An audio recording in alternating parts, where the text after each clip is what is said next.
Nellie felt the bass in her chest as she ran down the narrow back corridor of Club Noir. Behind her, the door burst open. "Nellie." Jack's voice cut through the night. "Stop running," he said. "You're embarrassing yourself." One man stepped in front of her. Another moved behind her. Jack walked forward slowly, buttoning his jacket. She was trapped. "Come back inside and do your job," he said quietly. "Or I call immigration about that little problem with your visa." Panic surged through her. She shoved the man blocking her path and screamed into the empty street. "Help me. Somebody please help me." One of Jack's men grabbed her arm. When she kept fighting, he struck her hard across the face. Her head snapped sideways. She tasted blood. Across the narrow street, a black car sat in the shadows. A tall Korean man leaned against it, arms folded, watching. Nellie met his eyes. "Please," she said. "Save me." The man pushed off the car and walked toward them with his hands in his pockets. Jack's expression shifted, not fear, but calculation. "This is a private matter," Jack said. The man glanced at the blood on Nellie's lip. Then he hit the guard once. The guard collapsed instantly. He stepped forward again. Jack barely had time to straighten his jacket before the second punch landed. The Korean man straightened his coat. He looked at Jack the way you look at something you have already stopped thinking about. Then he turned to Nellie. "Are you hurt?" She stared at him. "Thank you so much?" He didn't answer. He looked at the mark on her face and then at the alley behind her. Before we continue with the story, I'd like to welcome you to my channel, Afro-Korean Mafia series by Jasmine. To everyone returning, welcome back, and to our new viewers, I'm glad you're here. Kindly like, subscribe, and join our growing community. Let me know where you're watching from in the comments, because this story is only just getting started. Jack made a small sound of irritation. "You bastard. You have no idea who I am. I know exactly who you are." The man finally looked at Jack directly. Something passed between them in that moment that Nellie did not fully understand. Some recognition that went beyond two strangers arguing in a Seoul alley at 11 at night.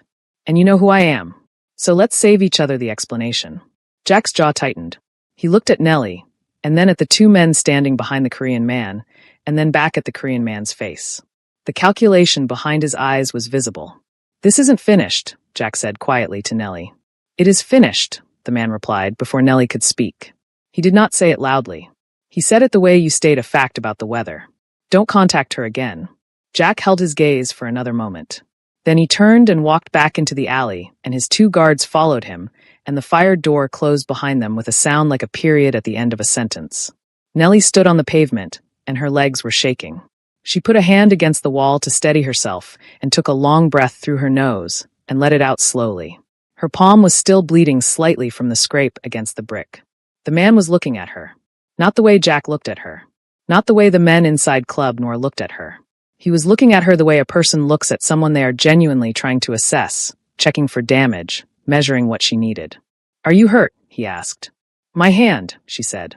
Her voice came out smaller than she intended. "Just my hand. I'm okay." He glanced at her hand, then looked up at her face, and for one moment, just one, his eyes stayed on her face a second longer than strictly necessary. Then he looked away. "Do you have somewhere to go tonight?" he asked. She opened her mouth and closed it again. The apartment Jack had provided was in his name.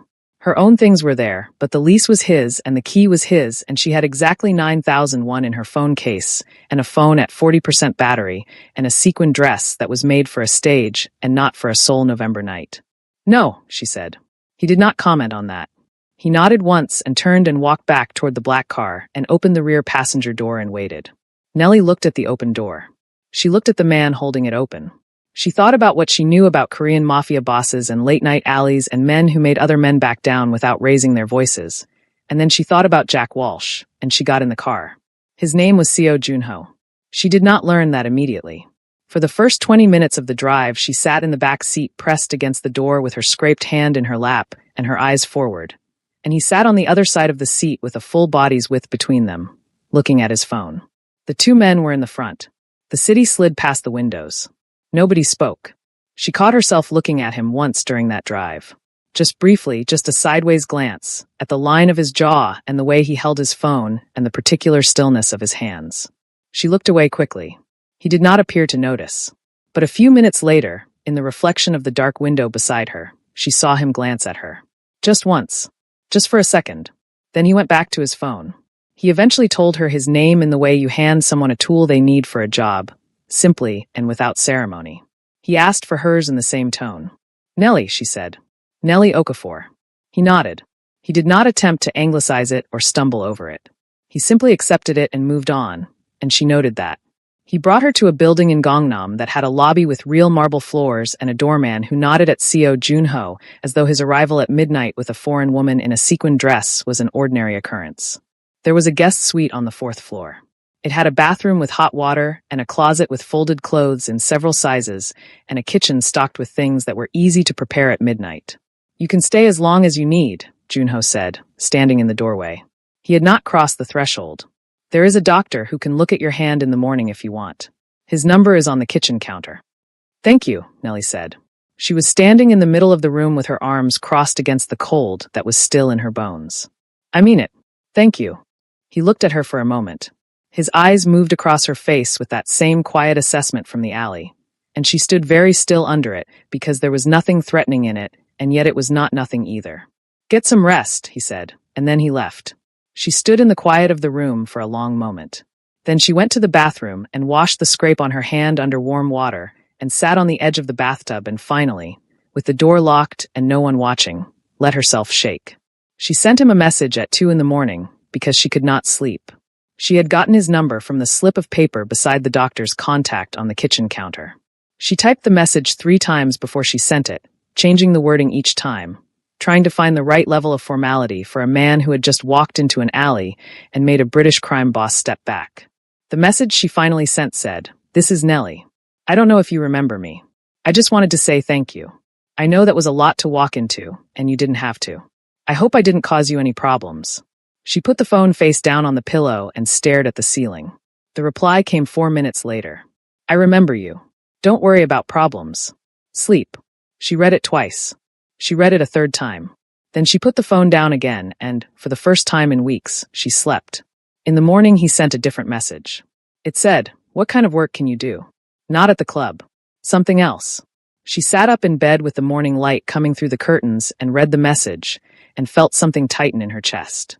Not from fear this time. She typed back, "I have a degree in business administration.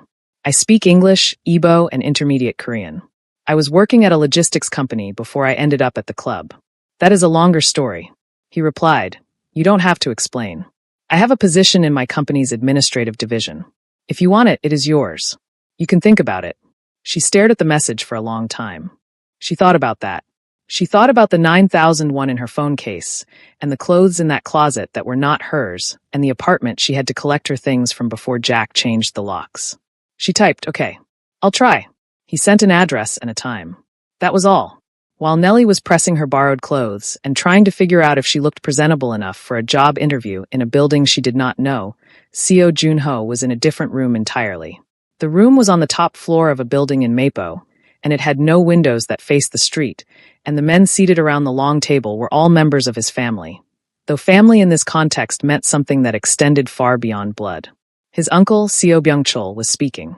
He was a broad-shouldered man in his 60s with reading glasses pushed up on his forehead, and the particular manner of someone who had spent decades making uncomfortable things sound reasonable. The doctor's assessment was reviewed by 2 other cardiologists, Byung-chul said. He had a folder open in front of him, but he was not reading from it. He had memorized the contents. "The condition is progressing. Without a transplant, the timeline is between 4 and 7 months. With the medication, we push it slightly, but the medication is managing symptoms, not solving the problem." The table was quiet. Junho was seated at the head of it. He had a cup of coffee in front of him that had gone cold. His face was arranged in the expression he used for meetings, which was a slight degree removed from his actual feelings on whatever was being discussed. "There is also the matter of succession," said another man, Junho's older cousin, Seo Taeyong. He was careful about how he phrased things, always. "The family needs continuity. A child. An heir. Given the timeline." "I understand the timeline," Junho said. "Then you understand the urgency," Byung-chul continued. "We can arrange a surrogate. Someone vetted, someone trustworthy. A clean arrangement. The child would be raised in the family and—" "I have a girlfriend," Junho said. The table went very still. "Sujin," Taeyong said carefully. "Yes. And the 2 of you are." "We are working on things," Junho said. He picked up the cold coffee and drank some of it and set it back down. "I will handle this myself. I don't need a surrogate. His uncle and cousin exchanged a look over the top of his head that they did not quite make invisible enough. Junho saw it. He said nothing about it. He stood, signaling the end of the meeting, and the men around the table gathered their papers and their opinions and filed out. He stood at the head of the empty table for a moment after they had all gone. He put one hand flat on the surface of it and looked at the cold coffee and the empty chairs. Then he picked up his phone and called Sujin. Sujin's apartment was in Itaewon, and she had given him a key 8 months ago, and he used it now, because when he knocked there was no answer, even though her car was in the building garage. He had been calling for 20 minutes. He should have left. That was what he thought later, replaying it. He should have stood outside that door and called one more time, and when she still did not answer, he should have recognized what the silence meant and walked back to his car and waited for a conversation that happened somewhere neutral. But he used the key. She was in the apartment. She was not alone. He did not make a scene. That was not who he was. He stood in the doorway for the length of a breath, long enough to understand completely what he was seeing, and then he put the key on the small table beside the entrance, gently, without a sound, and left. He sat in the back of his car for a long time after that without telling his driver where to go. His driver, a man named Emeka Okafor, had been driving the Seo family for 15 years. He had driven Junho's father before he had driven Junho. He had a daughter who lived in another country whom he talked about with the particular ache of someone who loves something he cannot get to often enough. He had a way of knowing when Junho needed silence and when he needed something else. Tonight he waited. "Just drive," Junho said eventually. Emeka drove. The city moved past the windows and Junho looked at it and did not see it. He thought about Sujin and about the meeting this morning and about the cold coffee and the quiet of the room after his family left. He thought about a woman in a sequined dress who had pressed herself against a car door and said, "Save me," to a stranger. His phone buzzed. It was a message from the number he had given a job to that morning. "I just wanted to say thank you again. And also to ask if you are okay. You don't have to answer that. I just wanted to ask." He stared at the message for a long time. The car moved through Seoul and Emeka drove and did not comment. Junho typed back, "I'm okay. How was your first day?" A minute passed. Then, terrifying. "But I think I did all right. Your HR director is very intense." He almost smiled. He put the phone in his pocket. Outside, the city lights blurred past. 3 days later, he called Nellie and asked if she wanted to meet for coffee. He said it in the tone of someone asking something ordinary, which is the only way he ever asked for anything. She said yes. They met at a small place in Yongsan that had good espresso and tables by the window and no one who recognized him.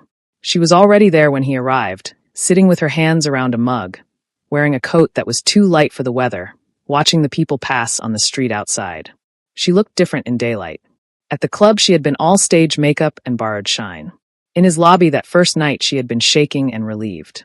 Now she was just herself, sitting at a table in a coffee shop, and she was beautiful in the way that people are beautiful when they are not performing anything, when they are simply present and unguarded. He stood in the doorway of the cafe for 1 second longer than he needed to before walking toward her table. She looked up when she heard his footsteps, and something moved through her expression quickly. Something warm that she collected and put away before it fully formed. He sat down across from her. "You're staring," she said. "I was trying to figure out if you were nervous," he said. "I'm always nervous," she said. "I'm just good at looking like I'm not." He ordered coffee. She ordered another of whatever she was drinking. They sat with the noise of the city quiet around them, and she told him things. Not everything, but enough. She told him about coming to Korea 3 years ago on a student visa that had run out before she could secure work. She told him about the logistics company that had sponsored her work visa and then let her go without warning when they downsized. She told him about Jack Walsh and how she had ended up at Club Noir and what the debt had looked like on paper and how it had grown every month in ways she did not fully understand until she was already deep in it. She did not ask for sympathy. She stated facts. She looked at the table while she talked and then at his face while she waited for his reaction. He listened. He did not offer commentary. He did not make the face that people sometimes make when they are processing something that makes them uncomfortable. He just listened, and when she finished he said, "I'm glad you got out." She exhaled slowly. "Me too." They were quiet for a moment, and she reached for her mug, and so did he, and their hands nearly touched on the table. Just the edge of his fingers brushing the side of hers before she pulled back. She looked at the table. He looked at his coffee.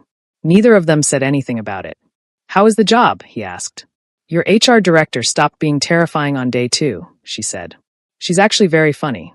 She told me you once called her at 4 in the morning to ask where a specific file was, and when she told you it was on your own desk you said thank you and hung up. He looked at her over his coffee cup. That is exaggerated. She showed me the call log. Something happened to his expression then. It was not a smile exactly, it was more like the almost beginning of one, the slight relaxation around his eyes and mouth, there for a second and then gone. But Nellie saw it, and she felt it somewhere in her chest, warm and unexpected, and she looked quickly at the window so he would not see that she had felt it. They talked for 2 hours. She did not intend to stay that long. When she looked at her watch and registered the time, she apologized, and he waved the apology off, and they walked out onto the street and stood there in the cold, and she said she would see him around. Yes, he said. She turned to leave. She had taken 3 steps when she heard him say her name. She turned back. He was still standing where she had left him with his hands in his coat pockets, and the cold moving around him, and his eyes on her face. Be careful going home, he said. It was a simple thing. A small thing. The kind of thing people said to each other every day in every city in the world. But the way he said it, with that particular quietness, with his eyes holding hers just a moment past ordinary, made her chest do something she chose not to examine too closely. I will, she said. She walked away. She did not look back. But she was still thinking about that almost smile and those 2 words an hour later, on the subway, looking at her reflection in the dark window of the train. It was a Thursday night, about 2 weeks after that coffee, when everything changed again. Junho had been at a bar, not to get drunk, but to avoid going home to an apartment that had felt different since Sujin, and because there was something about the particular kind of solitude you can find in a crowded bar that was better than the solitude of quiet rooms. He had 2 drinks. He did not drink more than that anymore. Not since the diagnosis. Not since the doctor sat across from him and described in careful language what his heart was doing and what it would eventually do. Emika picked him up at 11:30. They drove out of Mapo and north toward the river, and somewhere between one district and the next Junho said, "Stop here a moment." Emika pulled over on a stretch of road that ran alongside a park. It was dark and mostly empty, the way Seoul gets in the small hours on weeknights away from the entertainment districts. Trees pressed close to the fence on one side. The road ahead was clear in both directions. Junho got out and stood by the car, and the cold air hit him, and he put his hands in his pockets. His stomach was turning a little, the residual effect of 2 drinks on a medication schedule that did not particularly appreciate alcohol. He steadied himself. He looked at the road. Emika got out too and stood nearby. You should go back in, sir, Emika said. He had been saying this for 15 years, in exactly this tone, the voice of a man who has offered advice enough times to know it will probably not be taken, but continues to offer it anyway because that is who he is. This area is too quiet at night. Too isolated. I know, Junho said. I want to talk. Emika was quiet for a moment. Then he said, About what? About what you said last week. About donors. Emika had said, during a drive that had turned into an unusually long conversation, that perhaps Junho should put his name on the transplant list. That perhaps there was nothing wrong with accepting a heart that someone no longer needed.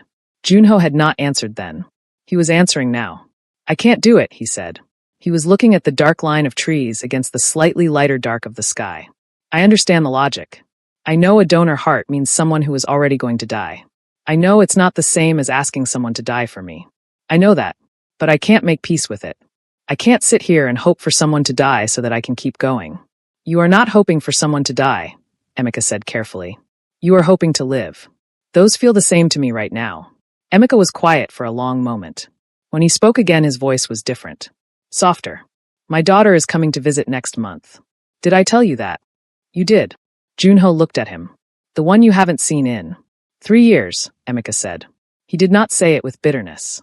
He said it with the particular weight of a man who has counted something for so long it has become a part of his breathing. She is coming. We're going to have lunch. She wants to see the apartment. He paused. I cleaned it 3 weeks ago. I keep checking that it's still clean. Junho looked at him. She's going to be glad to see you, Emika.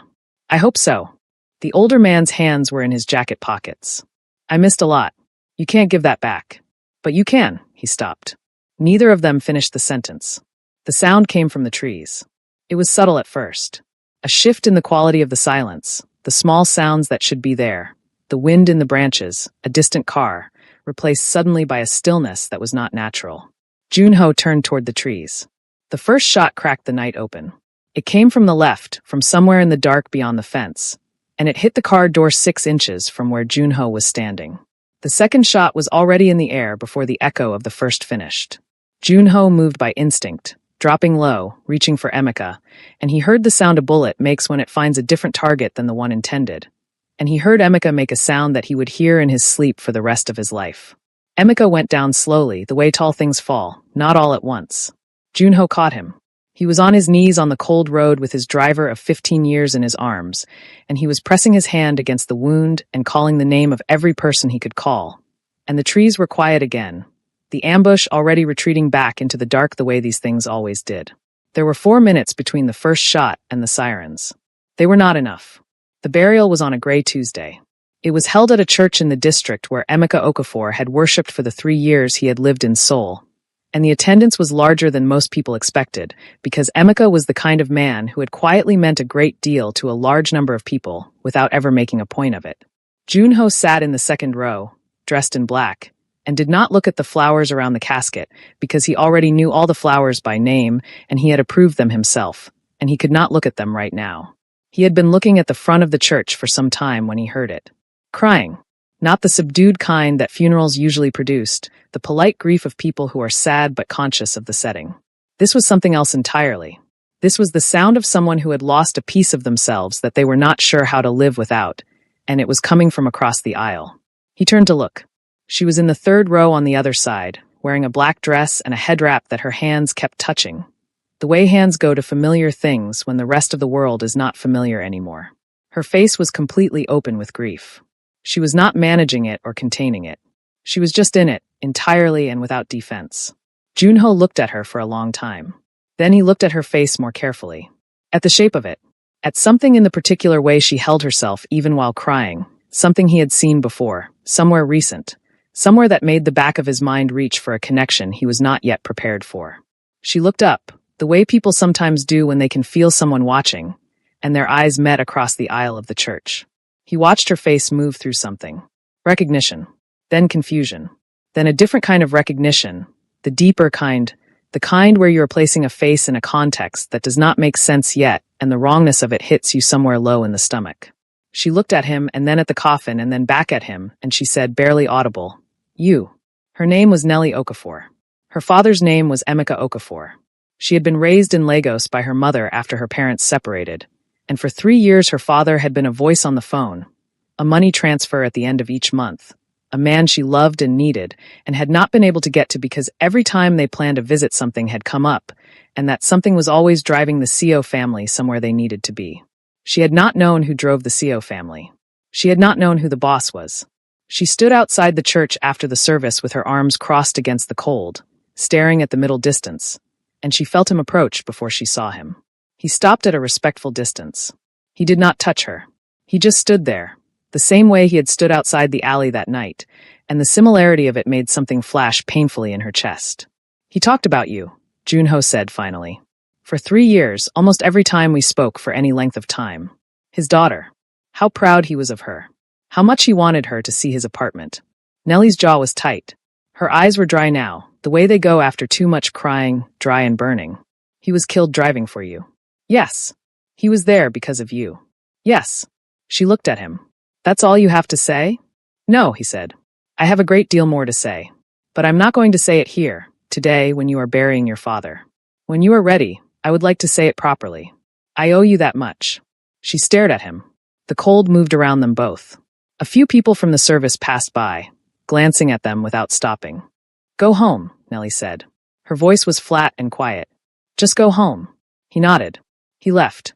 She watched him walk to his car, watched it pull away from the curb, and then she turned back to the church door and stood there in the cold until someone came out and put a coat over her shoulders, and she realized she had been standing there for 10 minutes. He gave her a week. In that week he sent one message. It said, "I am here when you are ready. There is no pressure." She did not reply. He did not send another one. On the 8th day he went to her workplace.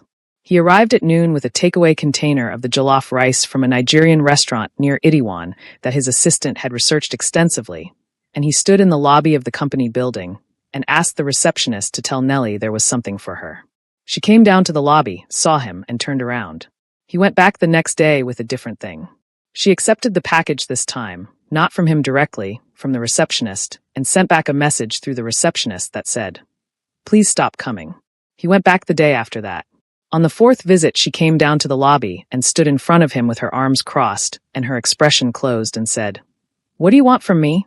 "Nothing," he said. "I am not here to get anything. I am here because I am responsible for what happened to your father, and I cannot make it right, but I refuse to pretend that I am not responsible." "Then feel responsible," she said. "From a distance." "I will," he said. "From whatever distance you need. But let me know that you are okay." She stared at him. "I'm fine. Are you?" Her jaw moved. She did not answer. He held out the thing he had brought. It was not food this time. It was a folder with documents inside it, and when she opened it reluctantly, she found that it contained the title to a fully furnished apartment in her name, in a building near Hongdae, lease paid for 3 years, utilities included. It also contained a bank account passbook for an account that had been opened in her name with an amount in it that made her throat close. "My driver served this family for 15 years, Junho said. "That is what 15 years earns. It is his. It is yours. I am not buying your forgiveness. I know money cannot do that. This is what he earned, and it belongs to his family, and you are his family." Nellie closed the folder. She held it against her chest. She was looking at a point somewhere past his shoulder, and she was very still, and he waited. "I don't forgive you," she said. "I know. You can't just show up here. I know that too." She looked at him then, directly, and for a moment her face showed something other than the flat, closed expression she had been carrying. Something complicated. Something tired and sad and angry all at once. And something else, something she buried quickly, that looked almost like the beginning of pain on his behalf. "Go away, Junho," she said. He nodded. He turned and walked out of the lobby. She stood there with the folder pressed against her chest, and watched him go, and did not call after him. What melted her heart, as these things often go, was not a grand gesture. It was a Wednesday, 6 weeks after the funeral, and Nellie was walking home from work in the rain because she had forgotten her umbrella, and the subway stop was 3 blocks from her new apartment, and it was raining the particular Seoul late autumn rain that is cold and fine and gets into your collar and your hair and stays there. She was at the crosswalk on the corner of her street when she heard someone behind her say, in careful, accented English, "Excuse me." She turned around. It was a child. He was perhaps 6 years old. He was standing on the pavement in the rain with a backpack that was probably waterproof, but he himself was not, wearing a soaked coat and holding a small umbrella that was inside out from the wind. He was looking up at her with the enormous solemn expression of a child who is lost but is determined not to cry. "Do you know the blue building?" he asked. He was saying it to her specifically, she realized, because she was the only person who had stopped. Everyone else on the wet street was moving. "My mother works there, and I was told to go there after school, and I don't remember which street." She looked around. She did not see any other adults paying attention. She crouched down to his level in the rain, which got her coat wet, but meant she could look at him properly. "What is your mother's name?" she asked. He told her. She did not know the name, but she helped him fix the umbrella, and she asked the street vendor on the corner, who knew the building and pointed them 2 streets over, and she walked the boy to the blue building, and waited while his mother came running out and gathered him up and turned to Nellie with the kind of relief on her face that is physical, that lives in the whole body, and grabbed both of Nellie's hands and said thank you so many times in Korean that Nellie lost count. She was still standing outside the blue building when a car pulled up to the curb. She looked at it. She looked at the window rolling down. Junho was in the back seat. He had clearly just been somewhere official. His coat was formal and his tie was still on, and he had the same look he always had in his car, looking at his phone, mind somewhere else. But he had looked up. He had seen her. And now he was looking at her standing in the rain outside this building with her coat soaked through and her hair darkened by the water. And his expression was doing the same thing it had done at the coffee shop. That almost thing. Except this time it went further. It became something open and warm and unguarded, just for one undefended moment, before he pulled it back. He did not say anything clever. He said, "Get in. I'll drive you." She looked at the rain. She looked at the 3 blocks between her and her apartment. She looked at him looking at her. She got in. They did not speak for the first minute. The car was warm and her coat was cold and wet, and she sat with her hands in her lap and looked forward. Then she said, "I don't actually forgive you yet." "I know," he said, "but I'm not angry today." He looked at her, just briefly from the side, a glance that lasted less than a second, but that she felt on her skin the way you feel a change in temperature. Okay, he said. That's not forgiveness. It's just not anger. I understand the difference. She looked at her wet coat sleeves. Do you know what he told me in our last phone call? 2 weeks before he died. She paused. He told me he was thinking about leaving the job, that he was tired of the hours and he wanted to be somewhere he could see me more. He said he had been thinking about it for 2 years, but something kept coming up. Junho was quiet. He said his boss was a good man, but that working for good men could also trap you, she continued. Because you felt responsible for them. The car stopped in front of her building. She did not move immediately. The rain came down on the windows and the street lights made soft halos in the water, and the interior of the car was warm, and she was sitting close enough to him that she could see the small muscle in his jaw move. Did he say anything else? Junho asked. She looked at him. His face was difficult to read, as it usually was, but there was something in it now that she had not seen before. He looked like a man carrying something he did not know how to put down. He said he loved his job, she said quietly. He said no matter what, he never regretted it. Junho looked out the front window. He did not say anything, but she saw his hand in his lap close slowly and then open again, and she understood that he was doing the same thing she did when she was keeping something inside, and the recognition of it moved through her like something she did not have a name for yet. She got out of the car. She stood on the pavement and bent back to look in through the open door. Next Tuesday, she said. If you want to tell me everything properly, I'll hear it then. She shut the door and walked into her building and did not look back. But she stood in her building lobby for a full 30 seconds before pressing the elevator button, her hand flat against the wall, breathing. The Tuesday conversation lasted 4 hours. He told her everything. He told her about the ambush and who had ordered it and why, a faction within the broader network that had been circling him for years, waiting for a moment of vulnerability. He told her that Emeka had been in the wrong place because he was always in the right place, always exactly where he was needed, and that was the tragedy of men like Emeka Okafor. He told her about the night of the shooting with a detail and a precision that showed her he had gone over it many times in his own mind. The way you go over something you cannot change and cannot stop examining. She listened. She did not cry. She asked questions when she needed to, and she watched his face when he answered, and she believed him. Not all at once, but gradually, the way you believe something that shows you itself consistently over time. She told him more about her father. About the summers she had spent in Korea as a child, before the separation, before her mother took her back to Lagos. About the phone calls that had been their primary language for 3 years. About the lunch they had planned. He was going to make me a gussie soup, she said. He had been practicing. He sent me a video of himself cooking it. He got the ratio wrong, but he was so proud of it. Junho was looking at his hands on the table. He showed me that video. She went still. He showed you. He showed anyone who was in the car on that day. He was very proud of it. Junho looked up and his eyes met hers directly across the table. He said you were going to love it even if it was terrible. Nellie pressed her lips together. She looked at the ceiling briefly. Then back at him. It would have been terrible, she said.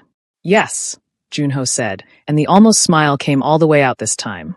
It moved across his whole face.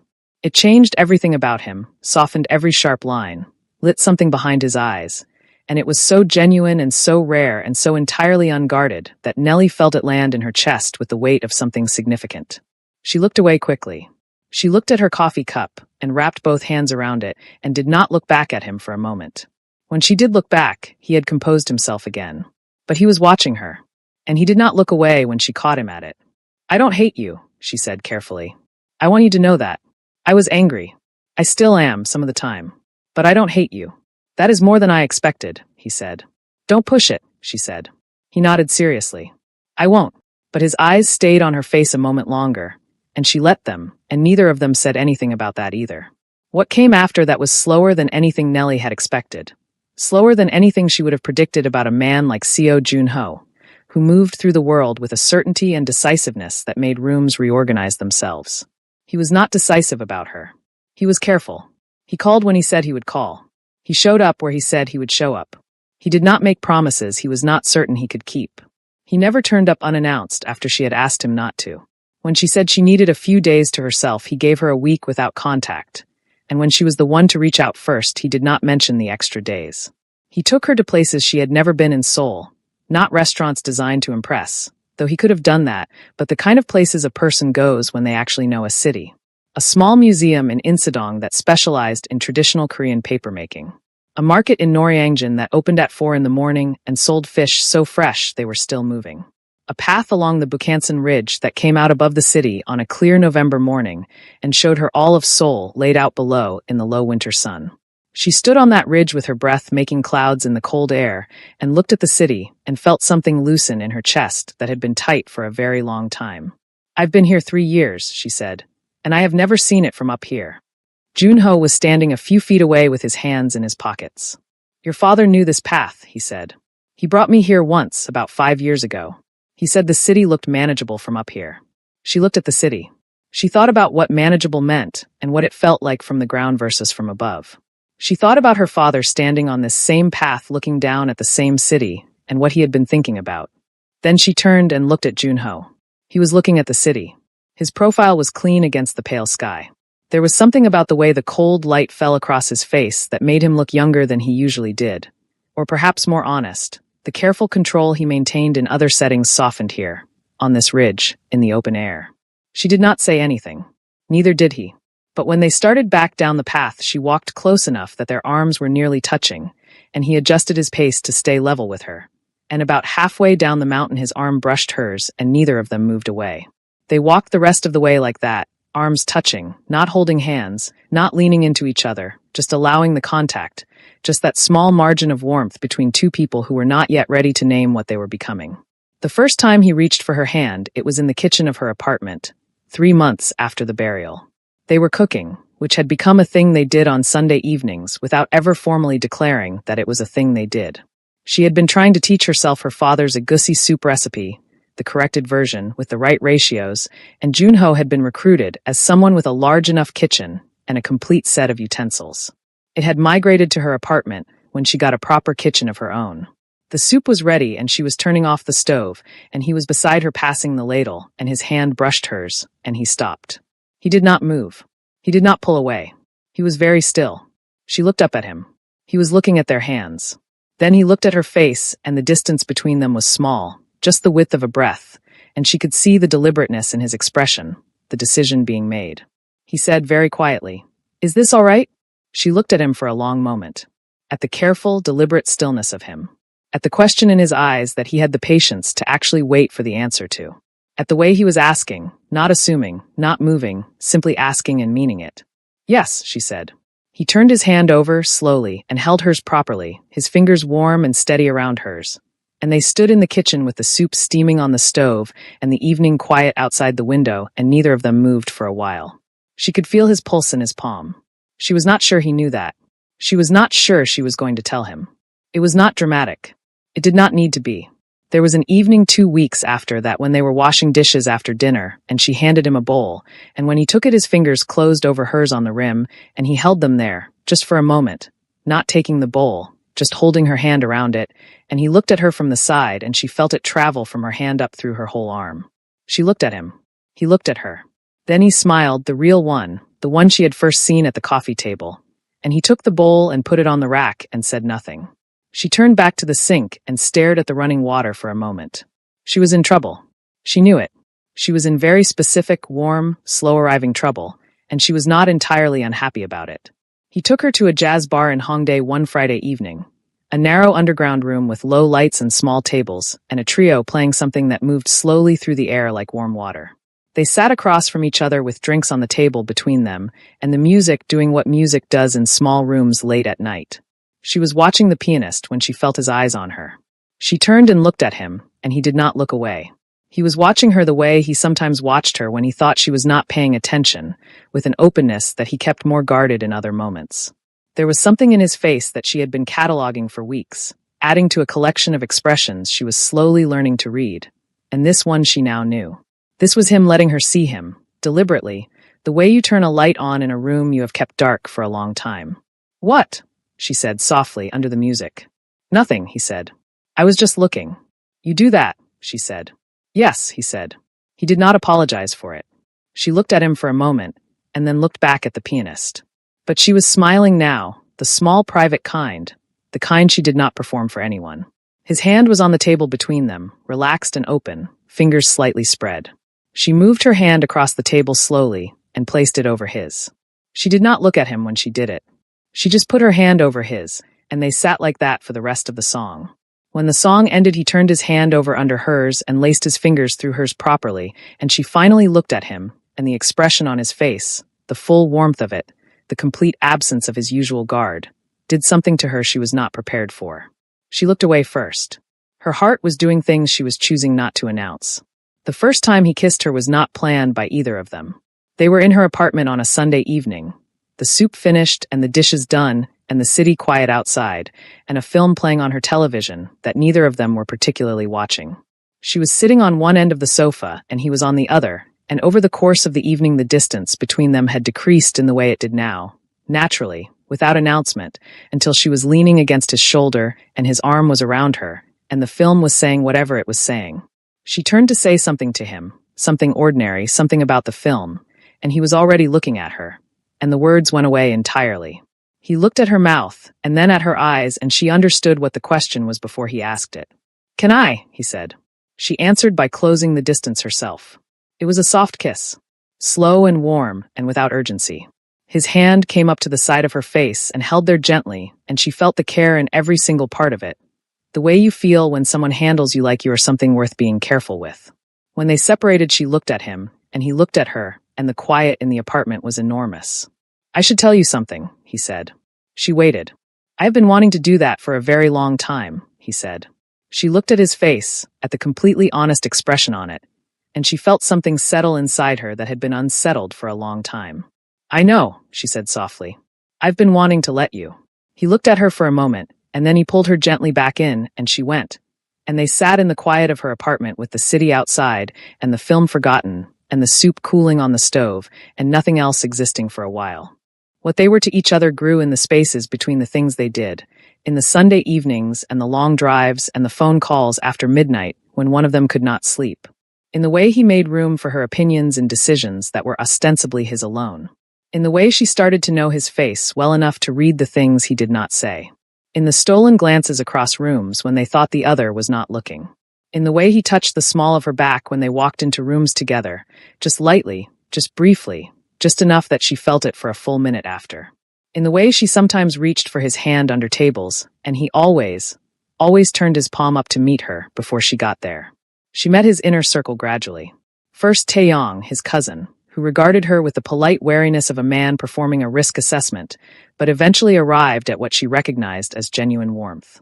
Then Byung-chul, his uncle, who said nothing for the entire first dinner, and then sent her flowers the following week with a card that said you are better than he deserves, which means you are very good indeed. She kept the card on her kitchen counter. She watched the way Junho moved in his world, the weight he carried that he did not acknowledge, the decisions that came across his desk and what they sometimes cost, not in money, but in sleep, in stillness, in the extra cups of cold coffee that accumulated on his desk when he was working through something difficult. She asked him once, in the dark of an early morning when they were sitting on the floor of her living room with the lights off and the city visible through the window, "Does it ever feel like too much?"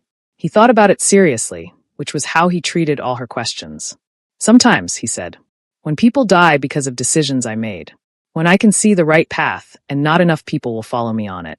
He paused. He turned to look at her in the dark. "Less now." She looked at him. "Less now," he repeated, and his eyes stayed on her face when he said it so that she understood exactly what he meant. She leaned her head against his shoulder, and he put his arm around her and pressed his lips briefly to the top of her head, a quiet, unhurried thing. And they sat like that in the dark with the city lights spread out before them, and neither of them needed to say anything more. Then the threats came back. They were subtle at first. A message to one of his lieutenants. A meeting that went wrong in a way that felt manufactured. 2 of his allied families withdrew from a joint arrangement without explanation within the same week. Junho tracked the pattern, and the pattern led back to the same faction that had ordered the roadside ambush, consolidated now, bolder, testing how much the organization had shifted since that night. He did not tell Nellie immediately. He told his security team, and he told Taeyong, and he increased the coverage around the people he cared about without announcing it. She noticed the car that started appearing outside her building. "There's someone watching my apartment," she told him over the phone. "I know," he said. "That's my car." She was quiet for a moment. "How long has it been there?" 3 weeks. "Junho, I was going to tell you.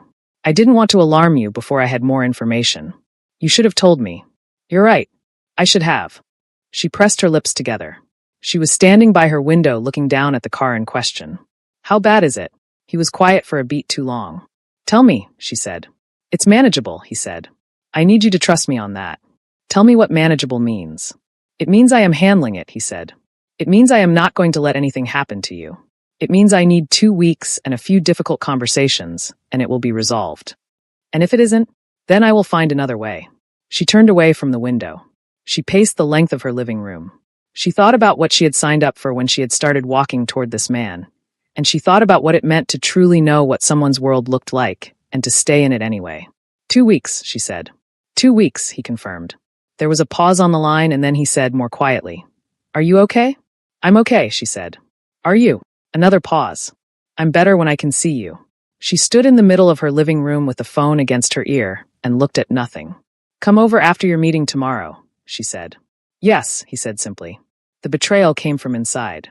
It was one of his own men, a lieutenant named Park Cheol, who had been with the family for 6 years and who had decided, at some point in the last year, that his best future lay not with Junho, but with the faction that opposed him.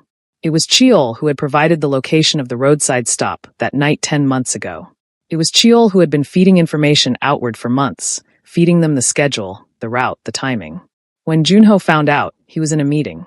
He found out because Taeyong, who had been running a quiet parallel investigation, put a folder on the table in front of him without saying a word, and Junho opened it and read it and closed it again.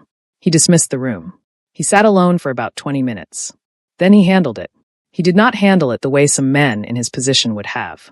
He gathered the necessary evidence, presented it to the council, and removed Cheol from the organization with a precision and a finality that sent a clear message to the faction testing him without escalating the conflict into open war. He negotiated instead a territorial arrangement that cost him something but cost the opposing faction more, and that concluded with both sides recognizing a line that would hold for long enough to matter. The car outside Nellie's building left after 18 days. He showed up at her door on the 19th day with food from the restaurant in Noryangjin, packed in cold containers. She opened the door and looked at him. He was tired. She could see it in the way he was holding himself, not the usual collected stillness, but something slightly looser. The posture of a man who had been managing something enormous for weeks and had just put it down. 18 days, she said. I said 2 weeks. I was 2 days over. You were. I apologize for the 2 days. She looked at him for a moment. Then she stepped back and let him in and took the food containers from his arms and put them on the kitchen counter. She turned around and he was standing just inside the door, and she crossed the room and put her arms around him and held on. He was still for 1 second, the way he always was for that first second, and then his arms came around her and he held her back with a tightness that told her more than anything he had said on the phone about how difficult the last 18 days had actually been. Thank you, he said into her hair. For what? She said against his shoulder. For being here. She pulled back just enough to look at his face, and then she kissed him, soft and slow, and he held her face in his hands the way he always did, like something precious, and they stood in the warm kitchen with the cold food on the counter and the city quiet outside, and she felt in that moment that she would do this for a very long time, and it would never become ordinary to her. She was in love with him by December. She knew it the way you know your own heartbeat. She knew it in the way she looked for his face first when she walked into rooms. She knew it in the way his voice on the phone settled something in her that nothing else settled. She knew it in the way she thought about him in the quiet moments, not dramatically, not with longing, but with the simple, solid warmth of someone who has become necessary. She did not tell him in December. She told him in February, on a night when they had been sitting on the bench by the Han Gang and the city was cold and clear, and he had said something quietly funny about the couple ahead of them on the path, and she had laughed, and he had turned to look at her face while she laughed, and the expression on his own face was something she did not have a word for in any of her 3 languages. She stopped laughing. She looked at him looking at her.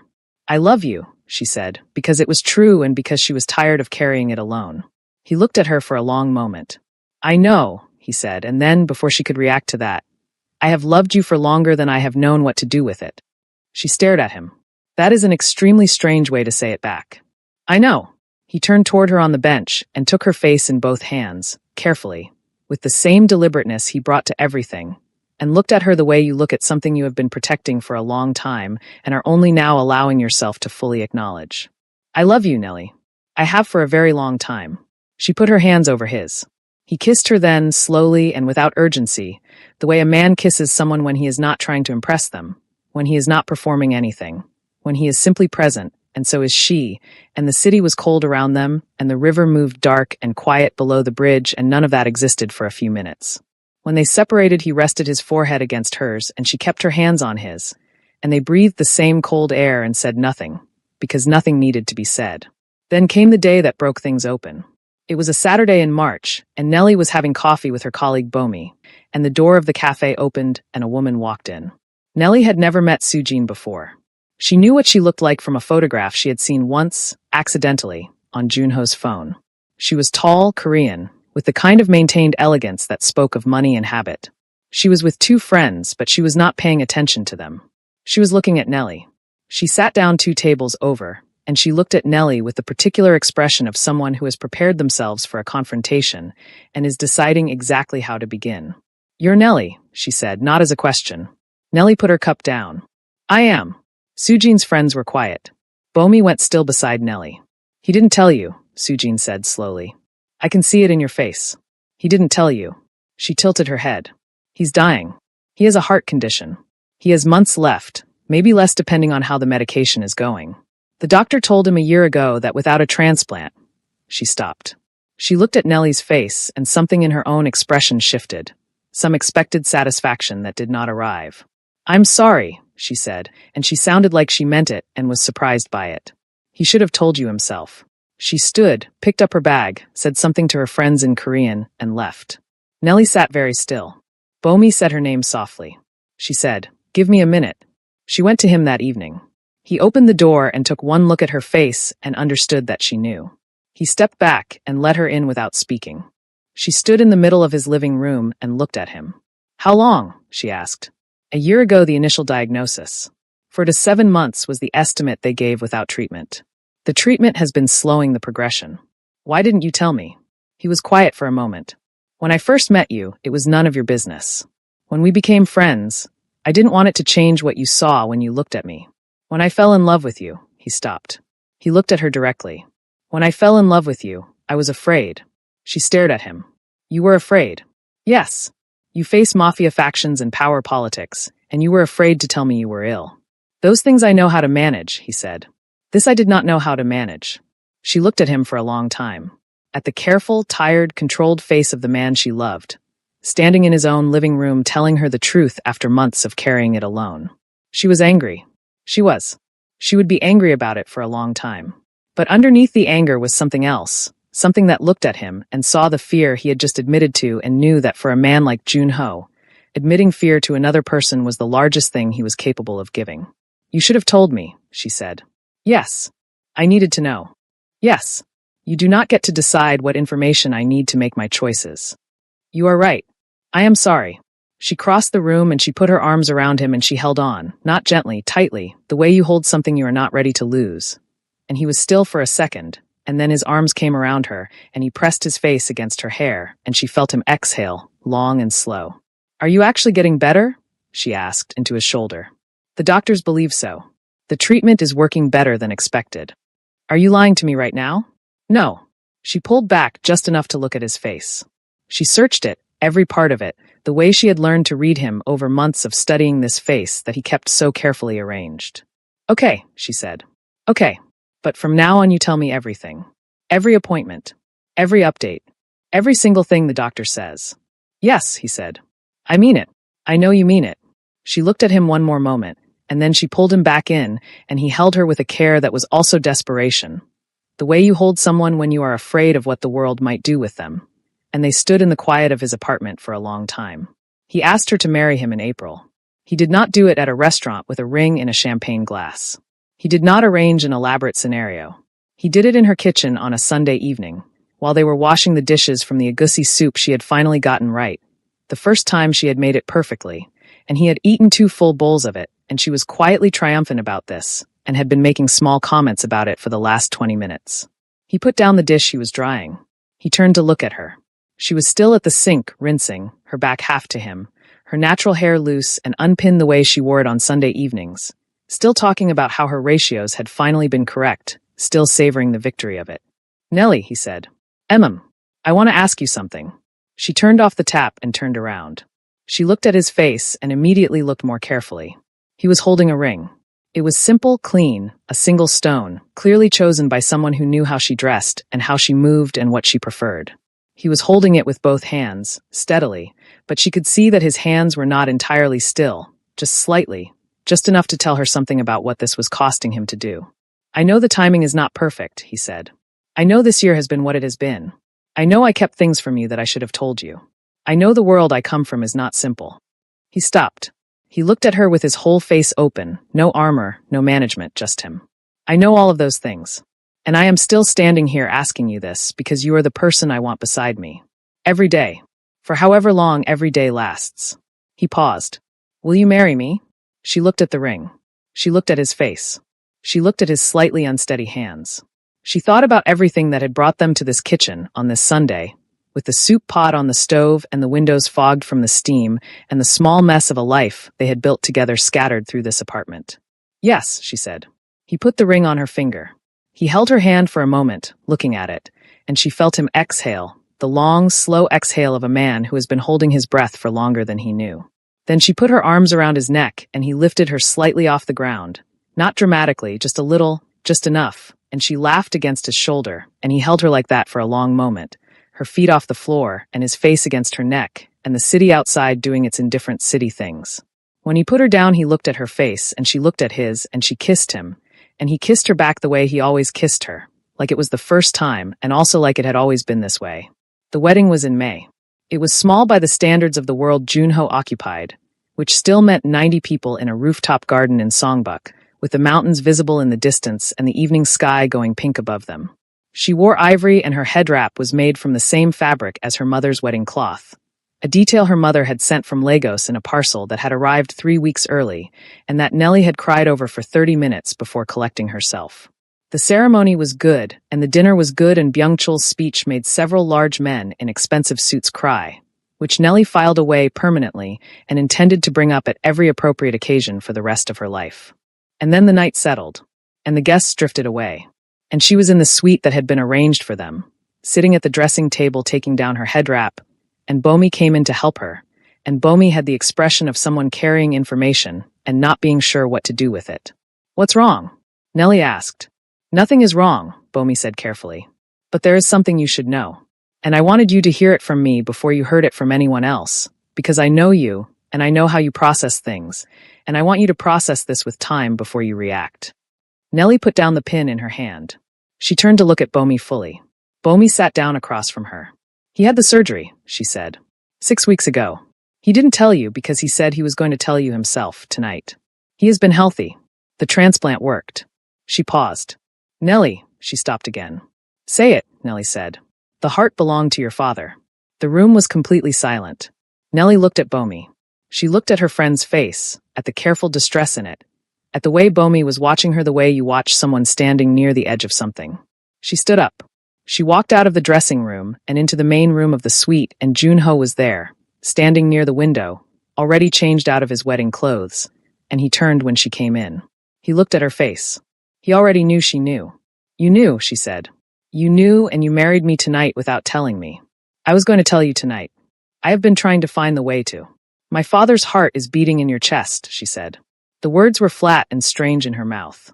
My father died in your service, and his heart kept you alive, and you have known this, and you did not tell me. Nellie, don't.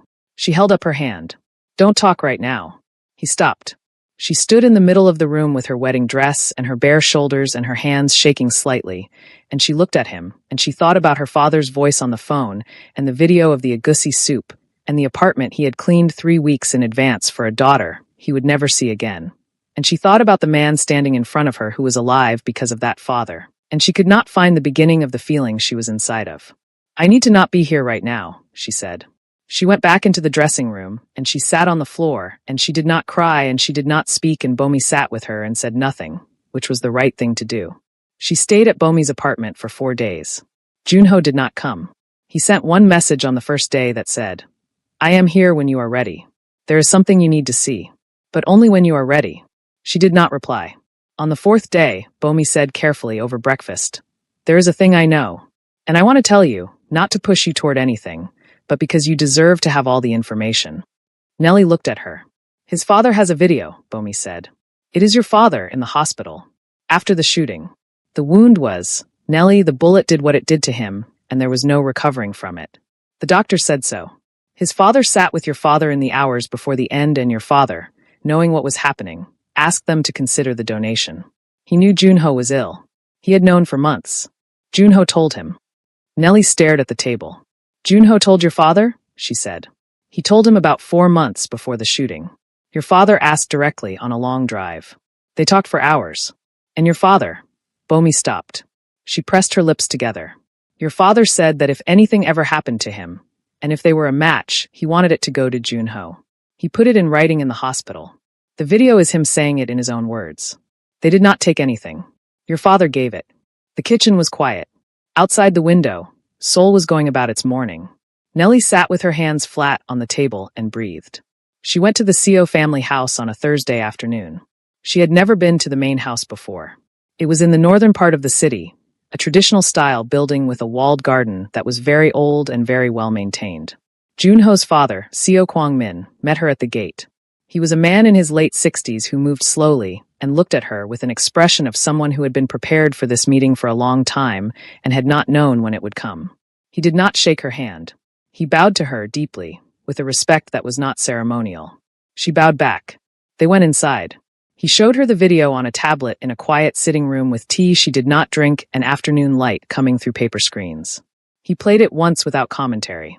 He offered to play it again. She said no. She sat very still for a long time after. Then she said, in the careful Korean she had been building for 3 years, he did this himself. No one pressured him. No one, Kwang-min said. He asked me to make sure you knew one day if it came to it. He wanted you to know it was his choice. She looked at the tablet. At the still image it had returned to after the video ended. Her father's face. Hospital lights. His hands folded on the blanket, and his voice coming through the speaker. Strong and clear and absolutely certain, saying the thing he had decided to say. She recognized him in it. She recognized his particular brand of quiet, stubborn love. The love that showed itself in actions rather than speeches, in decisions rather than declarations. She recognized the man who had sent her money every month for 3 years and cleaned his apartment 3 weeks in advance and practiced a gussie soup until he got it wrong in the right direction. She put her hand over her mouth. She closed her eyes. Kwang-min said nothing. He waited. When she opened her eyes, she looked at him and said, "Where is Junho?" He was in the garden. He was sitting on a stone bench near the far wall where a persimmon tree was beginning its spring growth, his elbows on his knees, looking at the ground. He heard her footsteps on the path, and he looked up. She stopped a few feet away from him. He stood slowly. He did not reach for her. He stood and waited, and his face had the look of a man who has said everything he knows how to say, and is now just waiting for what the world decides to do with it. He looked like he had not slept well in 4 days. He looked like those 4 days had cost him something he could not calculate. She walked up to him, and she pressed her ear against his chest. She listened. His heartbeat was steady, strong, unhurried. The same rhythm she had felt many times before, in the dark of early mornings and in the quiet of the kitchen, and in the spaces where people stop pretending and simply exist beside each other. His arms came around her. She stayed there for a long time. He knew you, she said eventually. He knew what you were. He knew the man you are. And he made a choice. Junho's arms tightened slightly. I wanted you to live, she said. I have wanted you to live since before I knew I loved you. I just didn't know how much it had already cost. She pulled back enough to look at his face. You should have told me. Yes, he said. I know. I was afraid that if I told you, you would never be able to look at me without seeing him. And he stopped. I need you to see me. She looked at him. At the full, open, unguarded face of him. The face she had spent a year learning. I see you, she said. He exhaled. She put her hand flat on his chest, over his heart, and held it there. She felt his heartbeat against her palm, steady and real and present. And she thought about her father's face in the video, certain and decided, and she thought about the kind of love that looks like a decision made quietly in the last hours of a life. He covered her hand with his. His eyes were very bright. Thank you, she said softly, and she was not talking to Junho alone. He understood. He put his forehead down against hers, and they stood like that in the garden with the persimmon tree above them, and the spring air around them, and 4 difficult days, and everything before them slowly releasing its grip. They went home after that. Their home. The apartment they had gradually filled with the evidence of their life together, her books on his shelves, his cold coffee cups on her kitchen counter, 2 toothbrushes, Sunday soup, the small accumulated weight of 2 people who have decided on each other. Life did not become simple. That was not the nature of the world Junho occupied, and she knew it now, fully, with clear eyes. There were meetings she did not attend, and things she did not ask about, and things he told her because she had asked him to tell her everything. And she had to learn which of those things required her worry, and which ones he was handling, and how to tell the difference. They argued, sometimes loudly. She had a tendency to go quiet when she was truly furious, a deep and articulate quiet that he found more unsettling than anything shouted. And he had a tendency to retreat into the careful, controlled manner that she now knew was not coldness but self-protection. And when both of those things happened simultaneously, the apartment got very still. But they always found their way back. There was an evening, 2 months after the garden, when they had argued badly about something that mattered, and then gone quiet and hours had passed in separate rooms. And she came to find him finally, sitting at his desk with the cold coffee and the unread papers. And she stood in the doorway and he looked up, and neither of them said anything for a moment. She crossed the room. She sat on the edge of his desk and looked at him. He reached out and took her hand. That was all. That was enough. They sat there in the quiet of the study with their hands held, and the argument still in the air around them, but both of them choosing this over that, choosing each other over the distance. And that was the truest thing about them. Their son was born on a February morning, 22 months after the wedding, in a hospital room that had too many flowers in it, because Byung-chul had sent 3 separate arrangements, and they had all arrived at once. He was a small, loud, immensely opinionated person from the first moment. He had Nellie's eyes and Junho's hands and her mother's nose, which she announced to Junho with a triumph that was entirely disproportionate to the situation. He cried for the first 15 minutes of his life with a determination that suggested he had a great many feelings about having arrived and was not going to keep them to himself.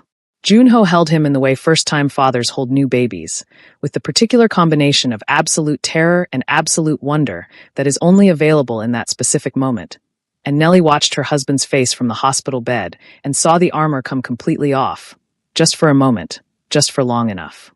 She named him Daesung Emikaseo. Daesung because it meant great star, and because her father had believed in reaching for things. Emika because her father's name would live in her son's name and travel forward in time the way names carry people through the world after their bodies cannot. Seo because he was also Junho's son, entirely and completely, and that was not a fact that needed to be negotiated. Junho held the baby and looked at Nellie and said nothing for a long moment. Then he said, Emikaseo. Yes, she said. He looked at her with his son in his arms and the armor entirely gone from his face, and she thought, not for the first time, that this was the truest version of him she had ever seen. Thank you, he said. For the name. For everything carried in the name. She held out her arms. He brought the baby to her carefully and sat on the edge of the bed beside her and pressed his lips to her temple, slowly, and she leaned into it, and they looked down together at this small, loud, brand new person, and she felt something she did not have a word for, enormous and quiet at the same time. The feeling of a life that has found its right shape after a long time of searching for it. 2 years after that, Nellie sat on the floor of their living room with Daesung, who was learning to walk and treated each successful step as a personal triumph of historic proportions, and their daughter Ngozi, who was 4 months old and asleep in the carrier strapped to Nellie's chest. Junho was in the kitchen making coffee, and she could hear him talking softly to himself, probably about the coffee. He had opinions about coffee that he stated aloud even when alone. Outside the window, Seoul was doing a slow Saturday morning in the particular way it had in late spring, unhurried and warm. The kind of morning that feels like a gift because no one has declared it special. Daesung took 4 steps across the floor. He looked at his mother with an expression of total incredulity that he had done this, and she burst into applause, and he fell over with the surprise of it, and then laughed at himself, lying on his back on the floor, and she scooped him up and kissed his forehead, and Ngozi stirred against her chest. Junho came in from the kitchen with 2 cups. He stopped in the doorway. He looked at the 3 of them, his son on his wife's lap and his daughter on her chest, and his wife's face bright with the morning and the laughter, and something passed through his expression that he did not try to manage or contain. He let it stay on his face. He came and sat on the floor beside her. He handed her the coffee. She passed Daesung to him. The boy climbed his father with the confidence of someone who has never once been dropped, and Junho held him and looked at Nellie over the top of his son's head. She looked back. Something passed between them in that look, the whole long story of them. The alley and the coffee shop, and the burial, and the ridge, and the kitchen, and the Hongang bench, and the wedding night, and the garden, and all the Sunday evenings, and all the midnights, and all the arguments, and the returns from them. All of it. In one look. She reached over and put her hand on his arm, and he turned his hand over without looking down, and their fingers laced together, and Daesung put both small hands on his father's face, and demanded his full attention. And Ngozi made a small sound against Nellie's chest. And the city outside the window did its Saturday things, and did not particularly notice the four of them on the floor of that warm room. It was enough. It was more than enough. It was the most amount of enough that either of them had ever had, and they had earned every single piece of it. Thank you so much for watching this story all the way to the end. Every single one of you who stayed from that alley in the opening to this living room floor. I see you and I appreciate you more than you know. Now I need to hear from you in the comments. Who do you think was right and who was wrong? Did Junho go too far by keeping the truth from Nellie not once but twice? Was Emeka Okafor the real hero of this entire story? And what moment hit you hardest? Was it the burial where she saw him across the aisle? The kitchen where he asked, "Is this all right?" The bench by the Hongang? Or that garden scene where she put her ear against his chest and listened? Tell me everything. Tell me where you are watching from. Tell me which part you loved the most. This comment section belongs to you, and I read every single one. If this story moved you, please give it a like because it helps more people find it. Share it with someone who needs a story that earns its ending. And if you are not yet subscribed to Afro-Korean Mafia series by Jasmine, this is your sign. There are more stories coming and none of them will let you go easily. Thank you for being here. Always.